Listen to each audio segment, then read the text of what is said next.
ನೋಡಿ, ಮಲ್ಲಯ್ಯ ಸ್ವಾಮಿ ಅನ್ನುವಂತಹ ವ್ಯಕ್ತಿಯನ್ನು 4-5 ಜನ ಗೂಂಡಾಗಳು ಕಾಂಗ್ರೆಸ್ಸಿನ ಇನ್ಚಾರ್ಜ್ ಮಿನಿಸ್ಟರ್ ಮತ್ತು ದಕ್ಷಿಣ ಕ್ಷೇತ್ರದ ಶಾಸಕ ಅಲ್ಲಂಪ್ರಭು ಪಾಟೀಲರ ಬೆಂಬಲಿಗರು ಈ ಮಲ್ಲಯ್ಯ ಸ್ವಾಮಿಯನ್ನು ಕಿಡ್ನ್ಯಾಪ್ ಮಾಡಿ ಸಿಕ್ಕಾಪಟ್ಟೆ ಹಲ್ಲೆ ಮಾಡಿ ಬ್ಯಾಂಕಿನಿಂದ 20 ಲಕ್ಷ ರೂಪಾಯಿಯನ್ನು ಲೂಟಿ ಮಾಡ್ಕೊಂಡು ಹೋಗಿದ್ದಾರೆ.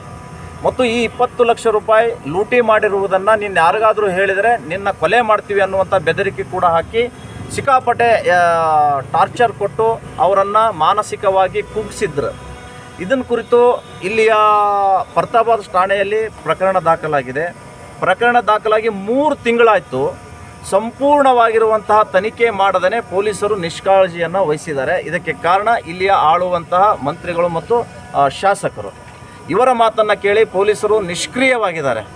ಹೀಗಾಗಿ 20 ಲಕ್ಷ ರೂಪಾಯಿ ಇಲ್ಲಿಯವರೆಗೂ ರಿಕವರಿ ಮಾಡಿಲ್ಲ. ಎಷ್ಟು ಜನರನ್ನು ಅರೆಸ್ಟ್ ಮಾಡಿದ್ದೀವಿ, ಈ ಹಣ ಎಲ್ಲೆಲ್ಲಿಟ್ಟಿದ್ದಾರೆ ಅನ್ನುವಂತಹ ಮಾಹಿತಿ ಸಾರ್ವಜನಿಕರಿಗೆ ಕೊಟ್ಟಿಲ್ಲ. ಹೀಗಾಗಿ ನಾವು ಇವತ್ತು ಪೊಲೀಸ್ ಇಲಾಖೆ ಆಯುಕ್ತರ ಕಚೇರಿಗೆ ಮುತ್ತಿಗೆಯನ್ನು ಹಾಕ್ತಾ ಇದ್ದೀವಿ. ಸಾಯಂಕಾಲದವರೆಗೆ ಧರಣಿ ಮಾಡ್ತೀವಿ. ಎಲ್ಲಿವರೆಗೂ ನ್ಯಾಯ ಕೊಡುವುದಿಲ್ವೋ ಅಲ್ಲಿಯವರೆಗೂ ಕೂಡ ನಾವು ಇಲ್ಲಿಂದ ಕದಲೋದಿಲ್ಲ ಅನ್ನುವಂತಹ ಸಂಕಲ್ಪದೊಂದಿಗೆ ಇವತ್ತು ಆ ಮಲ್ಲಯ್ಯ ಸ್ವಾಮಿ ಮತ್ತು ಅವರ ದಂಪತಿಗಳಿಂದ ನಾವು ಬಂದಿದ್ದೀವಿ. ಇವತ್ತು ಆ ಮಲ್ಲಯ್ಯ ಸ್ವಾಮಿ ಅವರು ಹೇಳಿದ್ದಾರೆ, ನಮಗೆ ನ್ಯಾಯ ಸಿಗದೆ ಹೋದರೆ ನಾವು ಇವತ್ತು ವಿಷ ಪ್ರಾಶನ ಮಾಡ್ತೀವಿ ಅಂತ ಹೇಳಿ ಕೈಯಲ್ಲಿ ವಿಷದ ಬಾಟ್ಲಿಯನ್ನು ಇಟ್ಕೊಂಡು ಬಂದಿದ್ದಾರೆ.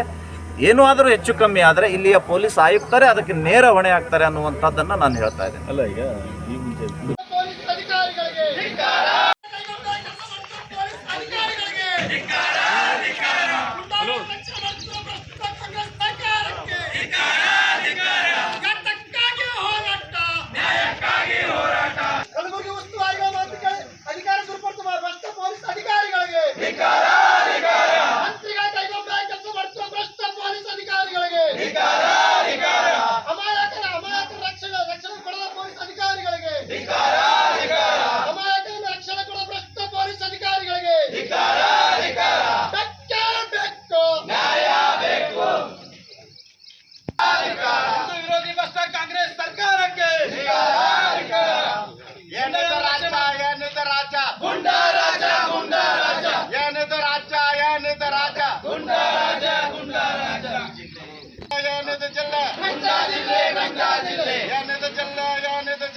ನಾವು ಅಲ್ಲಿ ಆಯುಕ್ತ ಕಚೇರಿಗೆ ಹೋಗ್ಬೇಕು ಅಂತ ಧರಣಿ ಅದ.